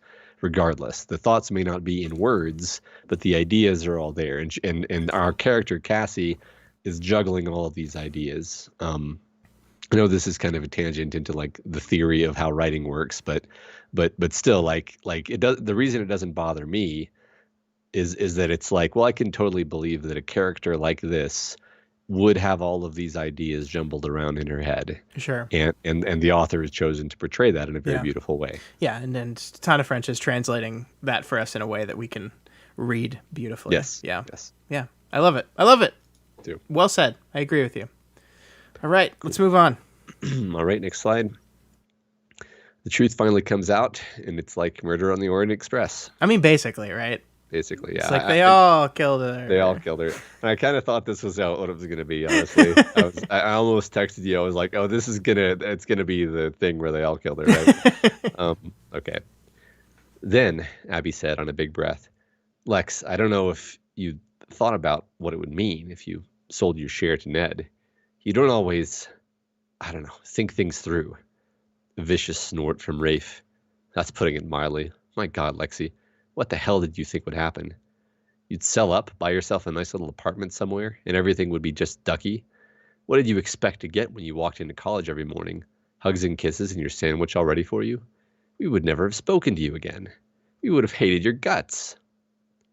Ned would have been at the rest of us, Abby said, all the time, every day, to sell out to some developer and turn this house into apartments or a golf club or whatever the hell it was that he wanted. He could have moved it in here, lived with us, and there wouldn't have been nothing we could do about it. Sooner or later, we would have given up. We would have lost the house. This house. Something stirred, subtle and waking. A tiny ripple in the walls, a creak of floorboards upstairs, a draft spinning down the stairwell. We all started shouting, Justin said, low. Screaming, everyone at once. I don't even know what I was saying. You got away from Daniel, and Rafe grabbed you, and you hit him hard, Lexi. You punched him in the stomach. It was a fight, Rafe said. You can call it whatever you want, but the fact is, we were fighting like a bunch of scumbags on a street corner. Another 30 seconds, and we would have all been rolling around on the kitchen floor, beating the living shit out of each other. Except that before we got that far... Except, Abby said, her voice slicing his off clean as a slammed door, we never got that far. She met Rafe's eyes calmly, unblinking. After a second, she shrugged and slumped back on the sofa, one foot jiggling restlessly. It could have been any of us, Abby said to me or to Rafe. I couldn't tell. There was a depth of passion in her voice that startled me. We were all raging. I've never been that angry in my life. The rest was just chance. Things, just the way things happen. Every one of us was ready to kill you, Lexi, and you can't blame us. That stirring again, somewhere off the far edge of my hearing. A whisk across the landing, a humming in the chimneys. I don't, I said. I wondered. I should have known a whole lot better. I must have read too many cheesy ghost stories as a kid. If this was all Lexi had wanted from me, to let them know it was okay. You had every right to be mad.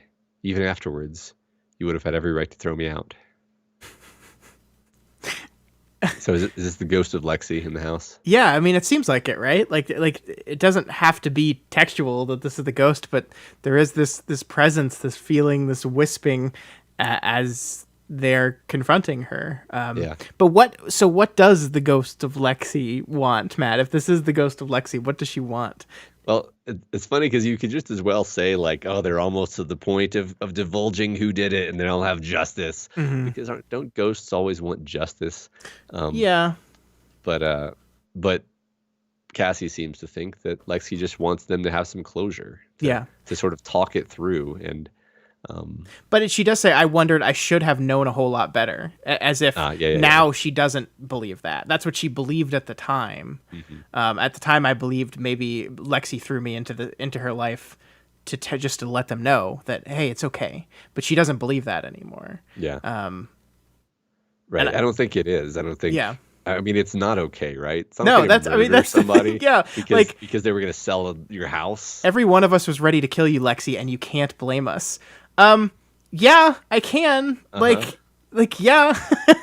Because I was going to sell your precious house. Yeah. And I get they're being blasé about it because they legitimately think it's fine. She didn't die, so it's okay. But she did. You killed her because she was going to sell a fifth of the house.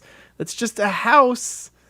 Yeah. It's just a house. Right. I mean, and that's the thing, like we were talking earlier about, the kind of wild, love that arises among people who live together. Yeah. Which has the dark side, which is that you can make each other so crazy. Yeah. You can really make each other this crazy, actually. Yeah. and they get swept up into this almost cult-like, worship almost of the house. And when she throws that away in such a way that really reveals that she doesn't really care about it, then it does just drive them insane. Yeah. I also love like Rafe's incredulity here, where he's like, what did you think you were going to happen? You think we're just going to go to school and we just like would ignore you? And it's like, no, Rafe, she was going to get the hell out of Dodge. She was not going to like keep going to Trinity. But like to a person like him, Lexi's lifestyle of just picking up and fleeing is just not, he can't even think about it. Like, right. Doesn't even occur to him. Yeah. And of course, Cassie here is just like still trying to draw it out of him, right? Mm-hmm, She's not. Mm-hmm. Yeah. Yeah, I mean, do you believe when Cassie is saying right at the end there, do you have every right to be mad? And you would have had, like, she's just playing to them to draw out the truth at this point, right? Yeah. Yeah, I mean, so do you have an answer? You just asked me, like, what do you think Lexi's ghost wanted here? I Like, think Lexi is here to help Cassie. Um, okay, I think like that's I don't know how much support I have for that, but I think if there is, if we're gonna say Lexi's ghost is in this book, which I'm not entirely convinced that has to be, like, it's an old house, just like creaking and whispering can like just happen in old houses with stuff, but well, there's telekinesis in the other one, so yeah, but it's a different book. It's a different, but yeah, I mean, I think she's here to help Cassie out of her thing. That's what I think she's here for. She's not here to make these people feel better about what they did. I think, if anything, Cassie is here to end this thing that Daniel was desperately trying to hold on to. Cassie is here to put an end to it permanently. And that's kind of what happens because the house is destroyed. yeah, that makes sense. I like that answer. All right. So here is the moment where Daniel shows his good slash bad parts. His quality question mark. Yeah. Yeah. They stared at him. "It'll be all right," he said. "Really, it will. It's going to be fine." He was smiling. Then he turned to me, and his head moved, a tiny private nod I'd seen 1,000 times before. Me and Rob, eyes catching across the door that wouldn't open, an interview room table, and that most invisible nod passing between us. Go. It took so long. Daniel's free hand coming up in slow motion, a long fluid arc to brace the gun. An immense underwater silence filling the room. All the sirens had fallen away. Justin's mouth was stretched wide, but I couldn't hear anything coming out. The only sound in the world was the flat click of Daniel's cocking the revolver. Abby's hand going out to him, starfished, her hair swinging up. I had so much time. Time to see Justin's head going towards his knees, and to swing my gun down to the chest shot opening up. Time to watch Daniel's hands tighten around the Webley and remember what they had felt like on my shoulders, those hands big and warm and capable. I had time to recognize this feeling from so long ago, remembering the acrid smell of panic off Dealer Boy, the steady rush of blood between my fingers, the realization of how easy it was, bleeding to death, how simple, how effortless. Then, the world exploded. I read somewhere that the last words on every crashed airplane's black box, the last thing the pilot says when he knows he's about to die, is "Mammy." When all the world and all your life is ripping away from you at the speed of light, that's the one thing that stays yours. It terrified me, the thought that if someday the suspect got a knife to my throat, if my life shrank to one split second, there might be nothing left inside me to say, no one to call. But what I said, small in the hair-thin silence between Daniel's shot and mine, was, "Sam." Daniel didn't say a word. The impact sent him staggering backwards, and the gun dropped from his hand, hit the floor with an ugly thud. Somewhere broken glass was falling, a sweet, impervious tinkle. I thought I saw a hole like a cigarette burn in his white shirt, but I was looking at his face. There was no pain on it, no fear, nothing like that. He didn't even look startled. His eyes were focused on something, I'll never know what, behind my shoulder. He looked like a steeplechaser or a gymnast landing perfectly out of the final death-defying leap, intent, tranquil, gone past every limit, holding back nothing. Certain. And that's Daniel's death. So Yeah. what did he see over her shoulder? Did he see Lexi? Did he see Lexi? He saw Lexi. He saw the Yeah. ghost. Yeah. It's interesting. I mean, I thought it was interesting how it's obvious. I think it was obvious to me in this moment that this was suicide by cop. But Yes. but like Cassie, like, can't see it that way until somebody much later in the book basically says, like, look, like he engineered the situation. Yeah. Yeah. Completely. Like it's actually quite remarkable how he did it, right? He like he moved in to stand behind Justin's chair and, like, to make sure she had to shoot him somewhere vital, basically. Yeah. All these details. Yeah, he really played this out perfectly. And it's really interesting because, like, we were talking about Daniel as a complex character before, and in the moments leading up to this, when they are, like, they're all fighting amongst each other after having told Lexi/Cassie the truth, they're all kind of blaming Daniel, right? It's like, this is all Daniel's fault, and he did this just because, like, I think Rafe is the one that said, like, we'd be okay, Abby, you'd be okay, I'd be okay, Justin, you'd be okay on your own. Daniel is the only one amongst us that wouldn't, and he's trapped us here, and he's manipulated us and controlled us all the way just to keep us here and to keep us his. And that is certainly true. Like, it's not a false statement he's making. But I do think this moment shows that he was being a little too harsh on Daniel as well, because in this moment, Daniel recognizes finally that this is gone, that everything is lost. And before he does suicide by cop, he takes the rap for it. He frees Justin. He frees the rest of them from the responsibility of what they did. And I don't know, there's something admirable about that, I guess. Well, yeah, I mean, so I think the thing is, he did all of the stuff Rafe accused him of, but he did it because he believed that this was the only way they were going to be happy.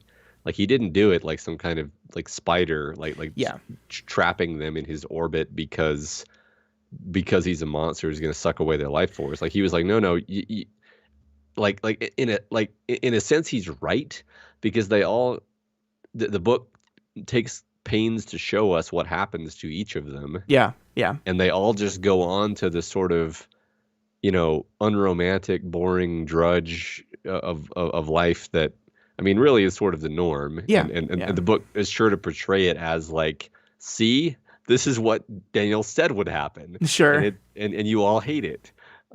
So, I mean, I don't know. I don't know if I'm necessarily saying like Daniel's great, actually. Yeah, I mean, as David is saying, he let Lexi die. Like, he sat there and watched Lexi die, or at least Cassie speculates that Lexi was still alive when Daniel was with her, and he let her die because he recognized that her staying alive at this point would destroy everything. Right. I mean, I think that, like, Cassie kind of portrays and characterizes and profiles Daniel as being like a very dangerous person potentially. Yes. And he is.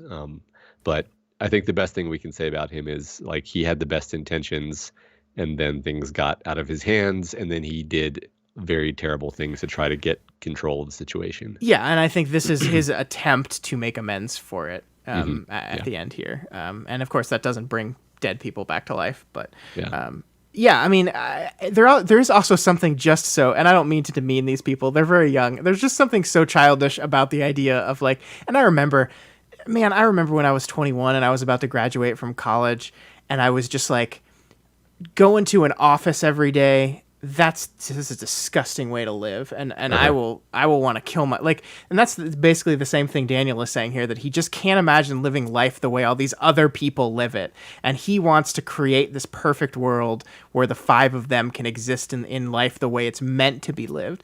And I was like, yeah, I mean, that's romantic and beautiful and stuff, but, like, I don't know, like, I'm now 35 years old, I have a bunch of responsibility, and I'm not, like, my day job doesn't make me, like, wonderfully happy, but I also recognize that I have responsibilities that it allows me to accomplish. So it's just like, it's just very young. It's just a very young view of the world, and it's all black and white, right? It's like, there's either you are part of a system, or you must create your own system. Like, there's no, you can't exist in the system while also finding other things that can bring you happiness. Like, and just to complete the thought there, because what I said a second ago might make it seem like I thought Daniel was just right. Like, oh, they should have just stayed in the house together. No.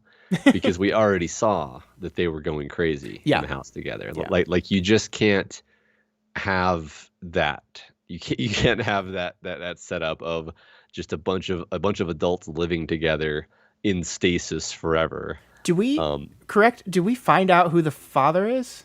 Who Lexi's? I'm pretty sure the father's Rafe. Okay. Because when Cassie brings up the baby, he loses his shit. He loses it at Justin specifically. And it's like, well, the only way that makes sense. It's one of those things where the book doesn't say, like, that's what happened, but Cassie surmises, and you're like, okay, well, let's just assume that's the case because it's easier. I'm kind of glad we never specifically said that. I'm kind of glad that like, I think you're right. And that's, yeah, I think you're right there. His reaction is, it's a reaction that is allowing us to do two things. It A, says Justin was the one that stabbed her, and B, says that Rafe was the father. Yeah. Right. But And yeah, that's the sort of thing where it's like, yeah, they all had way too strong feelings for each other, and it was this terrible love pentagon, and yeah, it was just not, it was just doomed. It was always doomed. And yeah, it's beautiful to imagine that, you have the best and strongest friendships you've ever had. It's beautiful to imagine that you could just let that ship keep sailing off into the horizon forever, but that's not realistic either. Yeah, definitely. And then the book goes on, once Cassie is out, to show a real relationship, right? Yeah. That's the next slide here. Yeah, is this mine? Yeah. Yeah. So Cassie returns to her life, and Sam proposes to her. The ring was a simple one, a slim hoop with one round diamond glittering like a dewdrop. I had never in my life pictured an engagement ring on my finger. I thought of Lexi slipping hers off in a dark room, leaving it beside the bed she shared with Chad, and I felt the difference slide into the crack between us like a narrow blade. I couldn't put this on without knowing that it would stay on, for good. I want you to be happy, Sam said. That stunned look had faded out of his eyes. They were clear and unfaltering on mine. Whatever it takes. There's no point if you're not going to be. If you can't be happy without coming back on the squad, then tell me. There's so little mercy in this world. Lexi sliced straight through everyone who got between her and the door, people she had laughed with, worked with, leaned down with. Daniel, who had loved her like his blood, sat beside her and watched her die, sooner than allow a siege on his spellbound castle.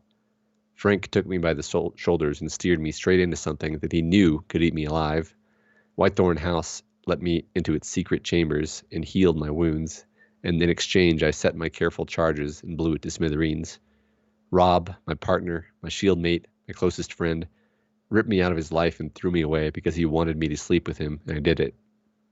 And when we had all finished clawing chunks off each other, Sam, who had every right to give me the finger and walk away for good, stayed because he wanted, because I held out my hand and asked him to. I want to go back to murder, I said, but it doesn't need to be now. It doesn't even need to be soon. Someday, sooner or later, one of us will do something brilliant, and we'll have all the brownie points in the world, and then we'll ask for special permission. And if we don't, if we never do anything brilliant, and if they say no, anyway, then what? That wing brush again along the line of my jaw. To go consenting. Then, I said, I'll survive, and you'll have to put up with me bitching about Mar for the rest of our lives. I stretched out my hand to Sam, and I saw the look that was dawning in his eyes, and as he reached over to put the ring on my finger, I realized there was no jagged black terror falling through me this time, no wild scream at the irrevocable thing inches away and rising. I wasn't frightened at all. The only thing I felt was sure. Aww. I think that there's so little mercy in this world paragraph is like one of my favorite paragraphs I've ever read. Yeah. I love it. And what I love about it is that Cassie doesn't remove herself from this, right? Like, this isn't a paragraph about how everyone was shitty to me. Like, she even says, Whitethorn House let me into its secret chambers and healed my wound. In exchange, I set my careful charges and blew it to smithereens. I had no mercy either.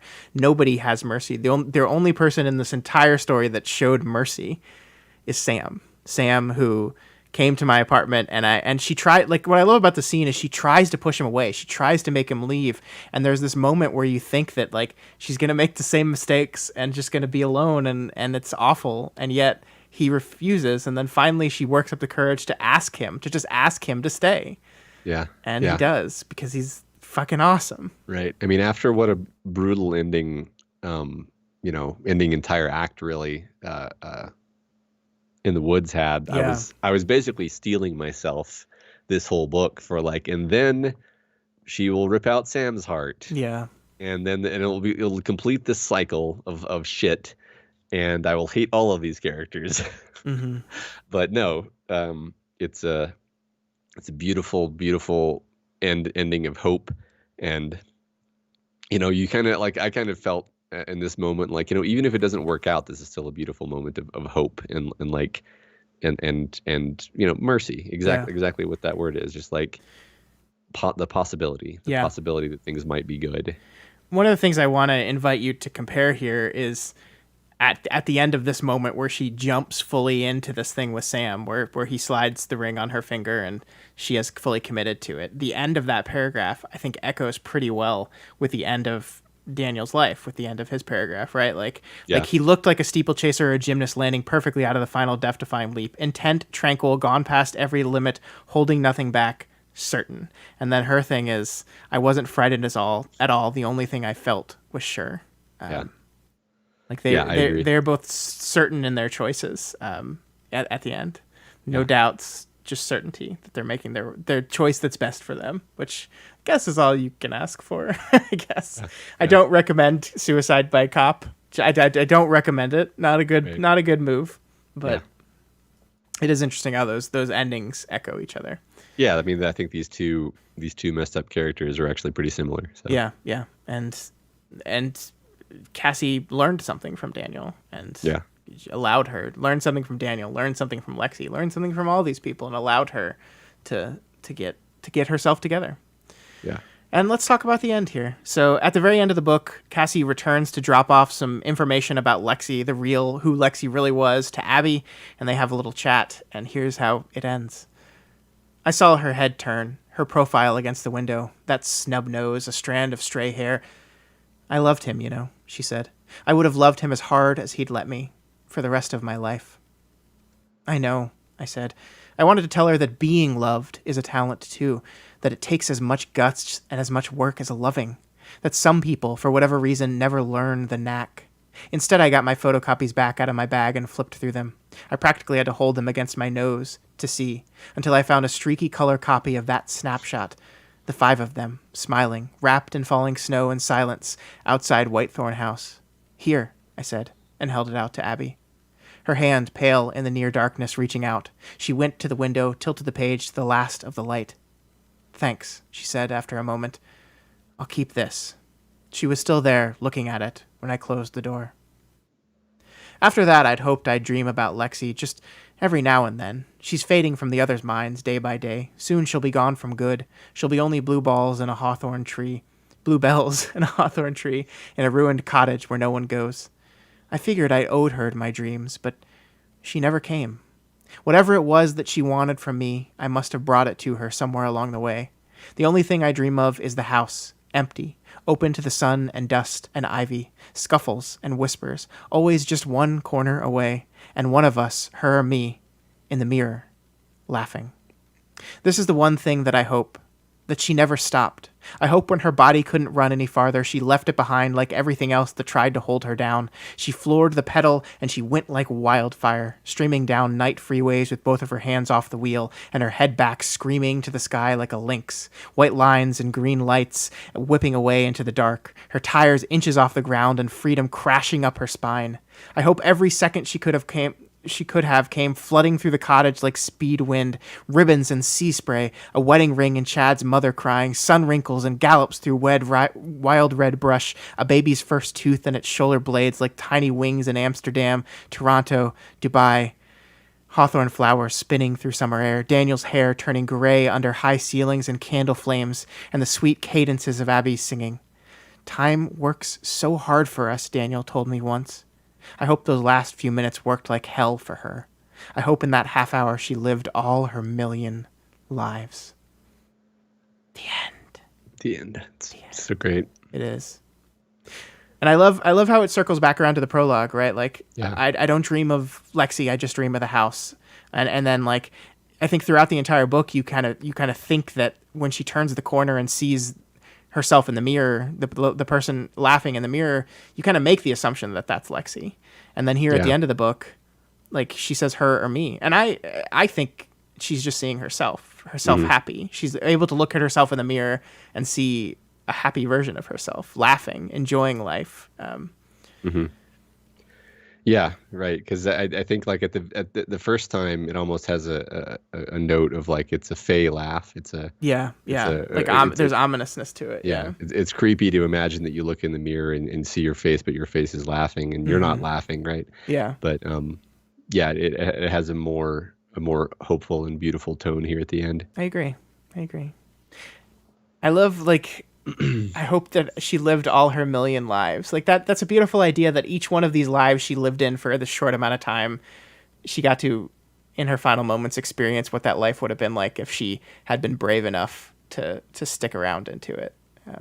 Yeah, yeah, I agree. It was a beautiful sort of just image to hit you with in the end, Yeah. and you put the book down and you're just like, damn. Yep. Um, You're just like, damn. You're just like, you're just damn. like, damn. That's it. Put that on the back book jacket. Yep. You're Let's see. just like, damn. It might Matt already Freeman, be Doof on Media. there. There you Yep. go. Yep. Matt Freeman. Just like, damn. You're just damn. Okay. All right, everyone. What did everyone think? Anyone have any more? David says, damn. Well, that's all there is to it. I mean, You damn. know, just if we're just gonna sit here and talk for a Yeah, second, let's like just one sit and element chat. which did kind of pop up throughout these slides actually was one thing that I kind of appreciated is like there's kind of no the way in which Rob appears in this story is so I like it a lot, right? Because Mm-hmm. like she's obviously still completely devastated Yeah. by what happened there. Yeah. But it's just the way it crops up is like every once in a while, it's just like, oh, this reminded me of Rob. Yeah. This reminded me of our wonderful closeness and our repartee and the way that we obviously actually understood each other Mm-hmm. and then she'll just move on, right? It's just like she won't let herself think about that anymore. She moves on to the next thing. Yeah. And it takes forever for there to be like a real moment of her really kind of confronting the fact that she's obviously still struggling with this. Yeah. I thought that was a great element of the story. But most importantly, at the end, she lets it go. She lets it go. I mean, like the thing that Daniel failed to do, and the thing that I think being Lexi Madison for a while allowed her to do, was move on from this stuff. Like the no pasts thing, I think can be bad and cultish, but eventually you have to move on from your past, and you have to let things go that are ending. And she could not let the experience with Rob go. But by the end, Sam asks her, and she doesn't lie to him. She says truthfully, yeah, it's over. It's in the past. I'm okay with it now. I've let it go. And Daniel couldn't do that. He saw the five of them, and he saw their life together, and he couldn't let that idea go. He saw it collapsing. He saw it like everything falling apart, and he acted to try to stop it. And the things he did in that were terrible and awful. But she learns through Lexi that, hey, sometimes you just gotta walk away. You just gotta let that building burn and walk away. Yeah. Without just looking back. Yeah, and move on to the next thing, the better thing, with your Sam. With your Sam. Well, I'm back, said Sam. She better like Lord of the Rings, because if I was married to someone named Sam, I would do that all the time. Yeah. Sam. It is kind of weird. I don't remember in the future books if we see or reference Cassie Maddox anymore, and I'm kind of glad. Like I feel like this is such a good ending of her story that I don't want to find out how Sam and Cassie are doing. Like yeah. I just want this to be this beautiful image at the end of this book and leave it there. Yeah, sure. I agree. I mean, I kind of feel that way about the ending of books a lot. It's like Sure. look, like time is just one damn thing after another, and I don't want to know what happens tomorrow. I want to just imagine. I want to just imagine everything was fine. Yeah, yeah. Because it certainly won't be, because that's life. Especially Right. when you're in a novel. Especially when you're a novel and the writer is like, all right, how do I hurt them? All right, who's dead now, and how is it going to relate back to some trauma in their past life? I mean, that is like, speaking of like mystery stories, right? I think there are two breeds of murder mystery type novels. There's the Agatha Christie type, in which the detective in charge of the mystery is not really a character. Like no shade on Poirot. I like Hercule Poirot. I think he's great. But the books are not about him. The mysteries are never about him. And so he is not really the protagonist. I mean, he is and he isn't the protagonist. But the way Tana French writes mysteries, the mystery is always secondary to whatever's going on in the heads of the main characters. And it's a way, like other genre fiction we've talked about, it's a way to confront the inner psychology of what's going on in these people, these detectives, through the lens of this mystery they're investigating. And that, to me, is just a more enjoyable way of doing it. It's just a more deeper, a more complex, a more enjoyable experience to dive into for a few hundred pages. Yeah, I mean, I agree. I've never really been that into detective fiction other than these books. And it's, like you said, it's because I love books with a lot of rich, deep character psychology. And they just happen to be murder mysteries. Yep. This woman is good at what she does, and I hope she never stops, because I love reading this book. I have this new Tana French book, and I cannot wait to dive into it. See, that's why I'm spreading them out so much, because this way I'll be 50 and I'll still have Tana French books to read, because I read them once every 5 years roughly. Yeah, I mean, that's smart, but also I don't have the patience for that shit. But I did learn through this experience that reading them again works. Just wait 3 years between the books and read it again, and also be like think you remember the ending, but you're not like 100% sure, because that's where I was like, I think I remember how this one wraps up, but I don't like 100% remember. Honestly, like as we were, getting ready today, I was like, I read, when I say read, I mean audiobook. Like I blasted through the end of this book in like one multi-hour chunk because I was so into it. I was like, well, there's no way I'm going to stop. I can't go to bed now in the middle of this. And so like my memory of the ending of the book is very poor because I just mainlined it, and then it was just so, and I was like, okay, I'm going to fall asleep now without much processing. And that's one of the problems with books that are that, gripping. Yeah. Actually is often my memory will be worse. Sure. Because I read them in a big sprint like that. Sure. Yeah. I actually, this is one of the few books that I did audiobook for. I think I had an Audible subscription, and like one of my things was about to die or expire, and it was next on my list. And so I said, I'll just do the audiobook. And I loved it. Yeah. Whoever they got to read this book, she was so good. I mean, first of all, I like Irish is like my favorite accent ever. I just love, and I wish I could do it. We notice neither of us even tried. Yeah. I really wish I could speak this accent. It's just beautiful. Like, just it's wonderful. Just I love how they said like Glen Skeegee. It's just like Glen Skeegee. Yeah. Like it's not the way, like if I had not read the audio or did the audiobook, I would have been like Glen Skahee or something. Skeegee is way cooler. It's just everything about this is great. The dialogue, it's just like it becomes so much more. Like it's one of those things. If you've read some Tana French, I really do recommend the audiobooks because they're really wonderful. Yeah. I mean, it kind of comes out to you that a lot of this is dialect. Yeah. Where you might not necessarily read it that way in your head. But I think what happened with me was because I did with this book, not only this time was I able to read the dialect, but like every Tana French novel after I read this one, I had the voice in my head in a way that I don't know if I would have been able to successfully channel that without doing the audiobook. And so I was able to tap into the dialect on the page way better than I would have had I not.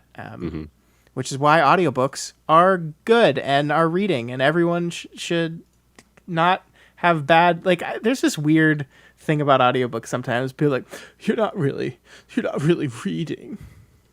I don't know who talks like that, but it's probably a person. It's these idiots. Yeah, these. Yeah. Yeah. Right. All right, Matt. Let's. You want to wrap everything up? Let's wrap it. All right. So next month, sort of. Yeah. It says later this month down here. Just don't pay attention to that. So, in the month of November, sort of, we are going to be reading Ursula K. Le Guin's The Dispossessed.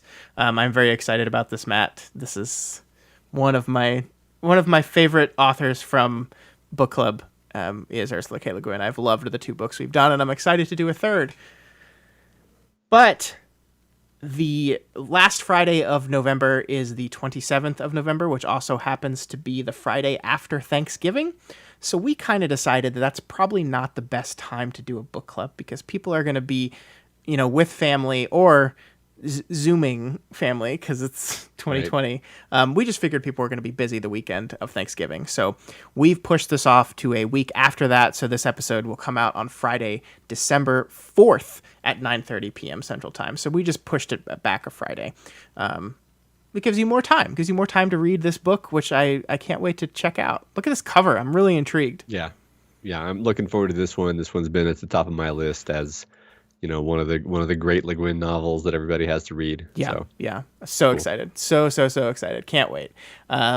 All right, so we'll see you all Friday, December 4th at 9:30 p.m. Central Time for The Dispossessed. Make sure you check out, we are going to have a link to purchase the book via our Amazon affiliate account. It will be on the post that announces this as November's book, which I usually put on the very first of the month. So if you are going to buy the book to participate in the book club, make sure you buy it through that link. It costs you no more money, and they throw a little bit of that our way. Those nice people at Amazon.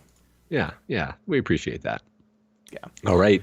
If you like what we do here at Doof Media and you want to see more of it, head on over to our Patreon at patreon.com/Doof Media and consider donating $1 a month or whatever else you can afford. You'll get access to the ability to vote for books, the books that we talk about on this book club. Yeah, this book was voted on by our patrons. So if you are listening to this and are like, I don't want to read that, you can make your voice heard.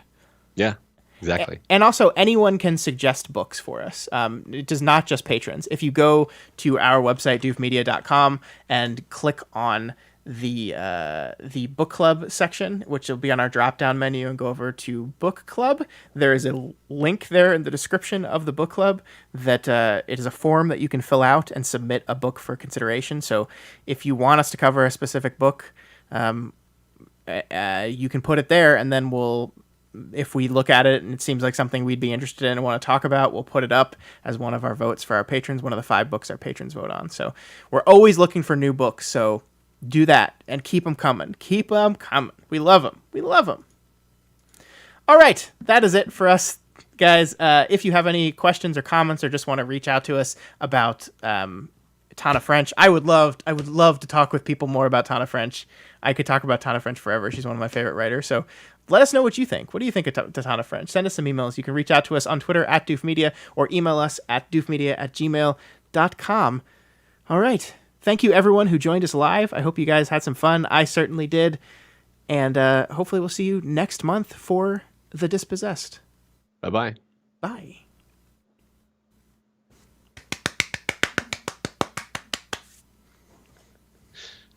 Sometimes you just got to give yourself a round of applause. Yeah. That was fun. Thanks, everybody. Yeah, that was so much fun. I love talking about these books. And I'm going to go read this one now. I think we're probably not going to hang around for very much longer because, as you guys probably noticed, Matt is not feeling too well, and he's already staying up later than he wanted to for me, and straining his poor sick voice for me. So poor sick voice. Got to protect that voice. Yeah, that's your moneymaker. Yeah, but I mean, it was great to see everybody who was here. Mm-hmm. Yeah, we hope you guys enjoyed this one. I know these books are not as popular with our normal Patreon crowd because I just don't think those people like the sci-fi fantasy books a little bit more than the murder mysteries. But for those of you that did try it out, glad that you got to hang out with us. We appreciate y'all. Yeah. All right. Well, that's it. We're gonna go now. Have a good weekend, everyone. Yep. Bye-bye. And maybe I'll see y'all in the chat for Game Club, which happens not Saturday, right? It's next Saturday. I don't see a calendar event. Matt? I don't know. Let me... bye! Bye. It is tomorrow. It is? Doof Game Club,